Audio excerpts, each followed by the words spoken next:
আসসালামু আলাইকুম। প্রিয় দর্শক, অন্যমঞ্চের আলাপচারিতায় আপনাদের সকলকে আমন্ত্রণ জানাচ্ছি। গণমাধ্যমকে জানিয়ে তিনি আবার ঘোষণা করলেন ডিসেম্বরে ফিরবেন।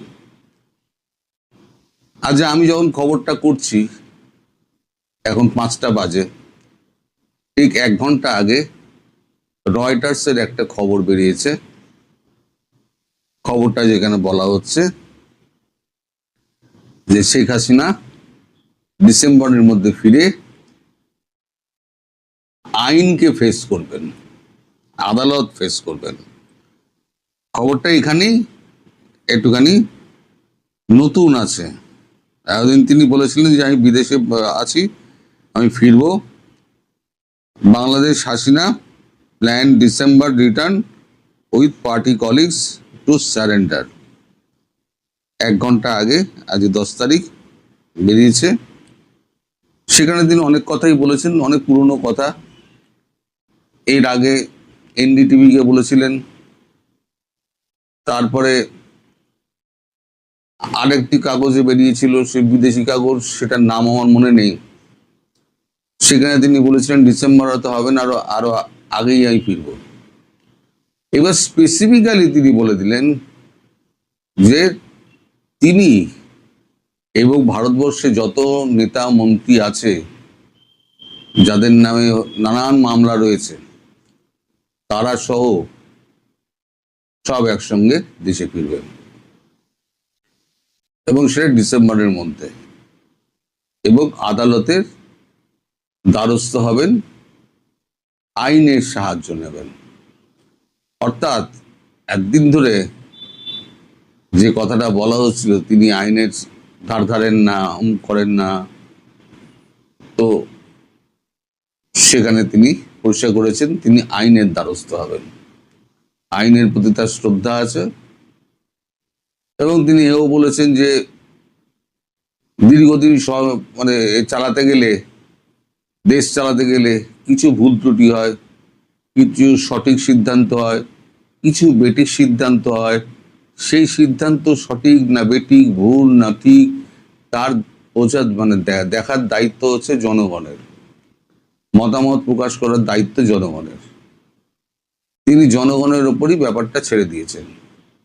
এর আগেও 2007 সালে তাকে অ্যারেস্ট করা হয়েছিল, তারপর জামিনে ছাড়া পাওয়ার পর আবার তাকে অ্যারেস্ট করা হয়, তারপরেই ছাড়া পেয়ে তিনি বিপুল ভোটে জয়লাভ করেন। তো এখানে যেটা আর একটা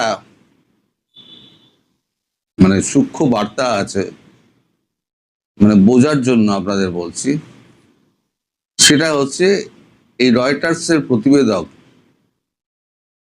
তিনি বাংলাদেশ সরকারের সঙ্গে এই ব্যাপারে যোগাযোগ করেছিলেন যে শেখ হাসিনা দেশে ফিরতে চান, আপনারা তো একদিন ধরে এক্সট্রাডিশন চাইছিলেন, এবার আপনাদের মন্তব্য কি?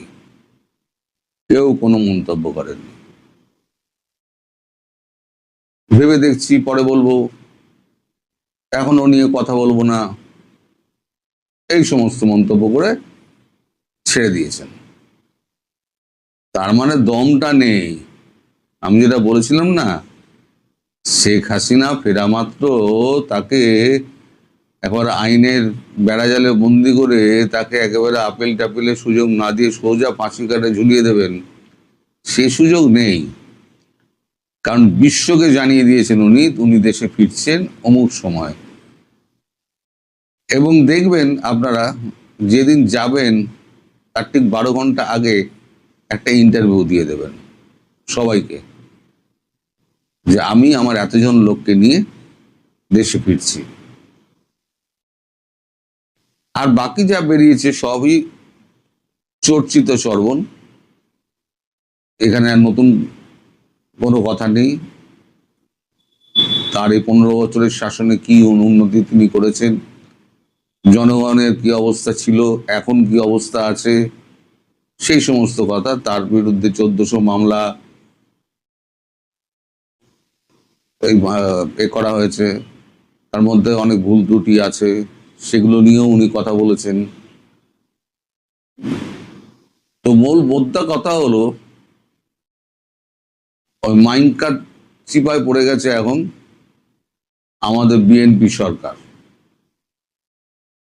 ওনাকে দেশে ফিরতে দেওয়া হবে না বললে তো হবে না, কারণ এরপর তো ভারত সরকার যোগাযোগ করবে, বলবে হ্যাঁ আমরা তো ওনাকে ফেরত দেবো, আপনারা প্লেন পাঠান। তখন বিএনপি সরকার কি জবাব দেবে সেটাই এই ভাবছি।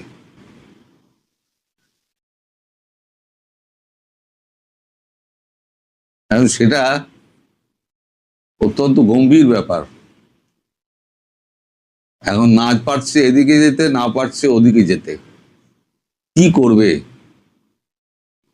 এখন সরকার যদি হ্যাঁ বলে তাহলেও মুশকিল, আবার যদি না বলে তাহলে সার্জিও ঘর থেকে আরম্ভ করে যারা যারা আছেন না এখানে, ওই ব্রেন কিস্টেনশন গলায় পা তুলে দেবে। কারণ সার্জিও ঘোর কিন্তু বেশ কয়েকবার পররাষ্ট্র মন্ত্রকের সঙ্গে দেখা করেছেন এবং ওনার সঙ্গেও দেখা করেছেন, ওনার মতামত নিয়েছেন। ভেতরে ভেতরে অনেক খেলা চলছে যা আমরা জানতে পারছি না। সবই যে আমাদের চোখের সামনে হচ্ছে তা তো নয়, চোখের আড়ালে বেশি খেলা হয়, চোখের সামনে কম ধরতে পারি। আমাদের যা বলা হয় সেটা খবর নয়, আমাদের যা বলা হয় না সেটাই হচ্ছে খবর, আমি বারবার বলি। তো এই প্রতিবেদক যখন ফোন করেছে তখন কেউ ফোনে আর সাড়া দিচ্ছে না। প্রশ্ন শুনেই তারা আমতা আমতা করে, না এখন ঠিক বলতে পারবো না, এখন ব্যস্ত আছি, পরে ফোন করবেন, বা অন্য লোককে অমুক লোককে ফোন করুন বলে সে কেটে দিচ্ছে।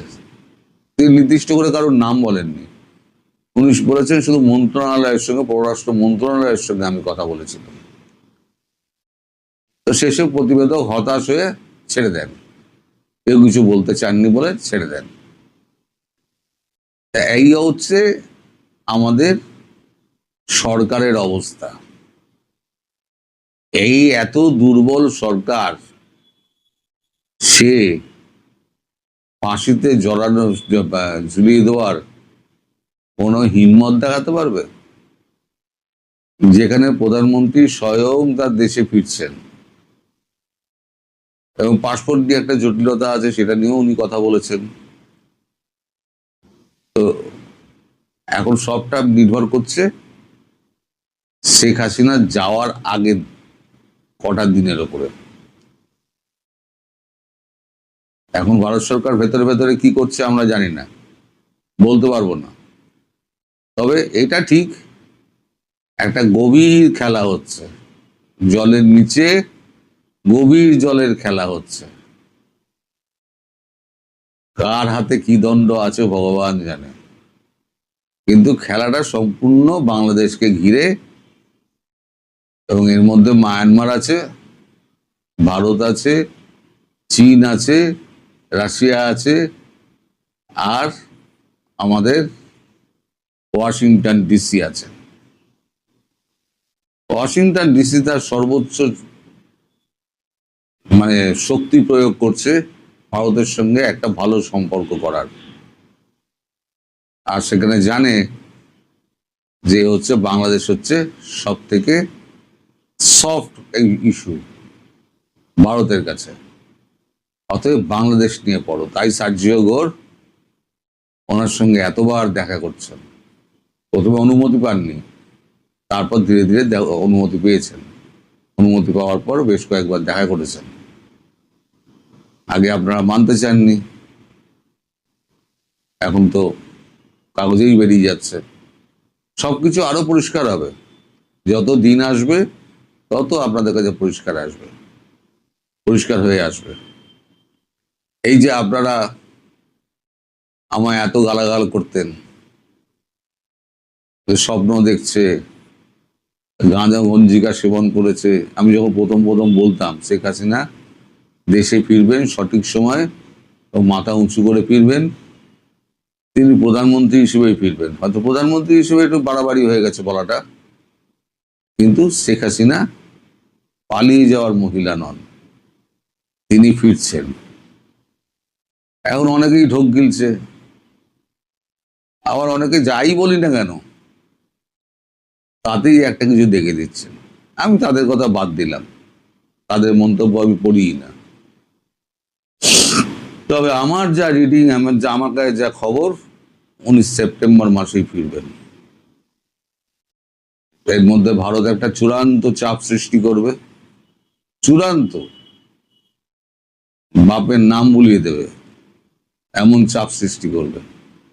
বাপ বাপ বলে সব ওই ট্রাভেল ভিসা বলুন আর যাই বলুন সব দিয়ে দিতে হবে, দিয়ে নিজেদের হাত পা ঝাড়া করতে হবে। যাই হোক, সামনে অনেক ঘটনা আছে, কারণ গভীর জলের খেলা চলছে, সামনে অনেক ঘটনা আছে, দেখতে থাকুন। সবাই ভালো থাকবেন, সুস্থ থাকবেন। শেখ হাসিনা দেশে ফেরার ঘোষণা দেবার পর থেকে সবচেয়ে বেশি যে প্রশ্নটি আমরা শুনেছি সেটা হলো যে নেত্রী কি সত্যিই দেশে ফিরবেন এবং যদি ফেরেন তিনি কবে ফিরবেন। এবার সেই প্রশ্নের জবাব শেখ হাসিনা নিজেই দিয়েছেন বিশ্বখ্যাত সংবাদ সংস্থা রয়টারের সাথে এক টেলিফোন ইন্টারভিউতে। আজকে এই বিষয়টি নিয়েই আলোচনা করব, শেষ পর্যন্ত সাথে থাকবেন। দীর্ঘদিন যে প্রশ্নের উত্তরটি আপনারা জানতে চেয়েছিলেন সেই উত্তরটি শেখ হাসিনা অবশেষে নিজেই দিয়েছেন এবং সেটি তার এই নির্বাসিত জীবনের প্রথম টেলিফোন সাক্ষাৎকারের মাধ্যমে রয়টার্সকে তিনি জানিয়েছেন। তিনি আগামী ডিসেম্বরের মধ্যে বাংলাদেশে ফিরবেন এবং তিনি একা ফিরবেন না, তার সাথে আওয়ামী লীগের কেন্দ্রীয় অনেক নেতাই ফিরে আসবেন, এমনকি যে আসাদুজ্জামান কামাল সাবেক স্বরাষ্ট্রমন্ত্রী তিনিও তার সাথে ফিরবেন। এবারের প্রত্যাবর্তনটি ৭৫-এর পরবর্তী ৮১ সালের যে প্রত্যাবর্তন তার চেয়ে সামান্য আলাদা। এবারে তিনি বাংলাদেশের একটি অবৈধ আদালত কর্তৃক মৃত্যুদণ্ড প্রাপ্ত এবং এমন একটা সময় তিনি ফেরবার ঘোষণা দিলেন যখন বাংলাদেশ আওয়ামী লীগের কার্যক্রমের উপরে নিষেধাজ্ঞা আরোপিত হয়েছে এবং বলাও হয়েছে, স্বরাষ্ট্রমন্ত্রী বলেছেন যে তার কথাকে যদি আমরা বিশ্লেষণ করি তাহলে বোঝা যায় যে আওয়ামী লীগকে তারা আদালতের মাধ্যমে নিষিদ্ধ করবার একটা অপচেষ্টা করবে। ঠিক এইরকম সময়ে শেখ হাসিনা যে সাক্ষাৎকারটি দিয়েছেন সেখানে শুধু যে ডিসেম্বরে ফিরবেন তাই নয়, বরং তিনি এই আশঙ্কাও ব্যক্ত করেছেন যে তিনি ফিরলে গ্রেপ্তার হতে পারেন, এমনকি তাকে হত্যাও করা হতে পারে। ৮১ সালে যখন তিনি ফিরেছিলেন তখনও কিন্তু তার জীবনের ঝুঁকি ছিল এবং ফেরার আগে তিনি নিউজউইক ম্যাগাজিনের সাথে প্রদত্ত এক সাক্ষাৎকারে বলেছিলেন যে তবু তিনি ফিরবেন এবং মৃত্যুকে শেখ হাসিনা কখনো ভয় পায়নি। এটা আমরা অতীতেও দেখেছি, এর আগে অন্তত ২০ বার তাকে হত্যার চেষ্টা করা হয়েছে, বিশেষ করে ২০০৪ সালের ২১শে অগস্ট, তারপরে চিটাগাঙে ৮৮ সালের জানুয়ারিতে, এমনকি এই যে ২৪ সালের ৫ই অগস্ট মূল পরিকল্পনায় তাকে হত্যার নীল নকশা করা হয়েছিল। সুতরাং হত্যার ভয় দেখিয়ে তাকে যে দমানো যাবে না সেটা তিনি আবারও প্রমাণ করলেন।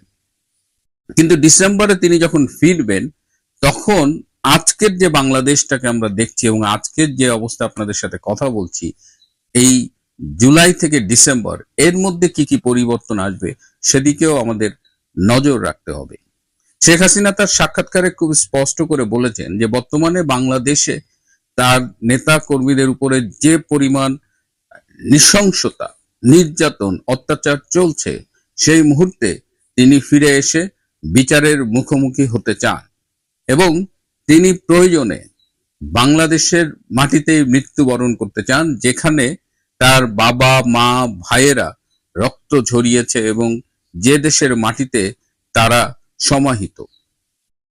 শেখ হাসিনা যখন কয়েকদিন আগে বললেন যে তিনি দেশে ফিরবেন তখন থেকেই দেশের ভেতরে কিন্তু অনেক কিছু বদলে গেছে। সরকারি অফিসে অনেক কর্মচারীর আচরণ বদলে গেছে। কেউ কেউ মনে করছে যে শেখ হাসিনা ফেরার আগে যতটা পারি লুটপাট করে খাই, আর কেউ কেউ একেবারে গা ছাড়া অবস্থায় চলে গেছে। এদিকে শেখ হাসিনা ফিরলে যাদের স্বার্থের সবচেয়ে বেশি ক্ষতি হবে তারা কিন্তু এখন থেকেই নড়ে চড়ে বসেছে। তার মধ্যে একটা হলো প্রথম আলো এবং ডেইলি স্টার। আপনারা খেয়াল করে থাকবেন যে তাদের সাম্প্রতিক কলামগুলো এবং তাদের রিপোর্টিং সম্পূর্ণ বদলে গেছে, এবং তারা শেখ হাসিনার কোন ছবিটা ব্যবহার করছে। এই যে তাদের কিছু কেনা ভাড়াটে কলামিস্ট আছে মহিউদ্দিন আহমেদের মতো, তাদের কলামগুলো আগামীতে আপনারা খেয়াল রাখবেন। তো একদিকে প্রথম আলো গোষ্ঠীর মতো যারা ছিল তারা ভয় পাচ্ছে, সরকারি অফিসে উদাসীনতা দেখা দিয়েছে, এদিকে শেখ হাসিনা খুব ডিটারমিন্ড হতে বলেছেন তিনি ফিরবেন। আমাদের কয়েকদিন আগেই লন্ডনে নির্বাসিত যিনি আজকে প্রধানমন্ত্রী তারেক রহমান, যিনি মুচলেকা দিয়ে রাজনীতি ছেড়ে চলে গিয়েছিলেন এবং তার সব মামলা প্রত্যাহারের পরেও তিনি বাংলাদেশে ফিরতে সাহস পাননি, এবং তিনি বলেছেন যে তিনি চাইলেই ফিরতে পারেন না, অনেক কন্ডিশন আছে। অথচ মৃত্যুদণ্ডের রায় মাথায় নিয়ে শেখ হাসিনা সাহসের সাথে ফিরছেন, মৃত্যু ঝুঁকি মাথায় নিয়ে তিনি ফিরছেন। তার এই ঘোষণায় বাংলাদেশের রাজনীতিতে আবারও নতুন করে আলোচনার সৃষ্টি হয়েছে, এবং যারা শেখ হাসিনাকে চেনেন তারা জানেন যে তাকে ভাঙা যায় কিন্তু মচকানো যায় না।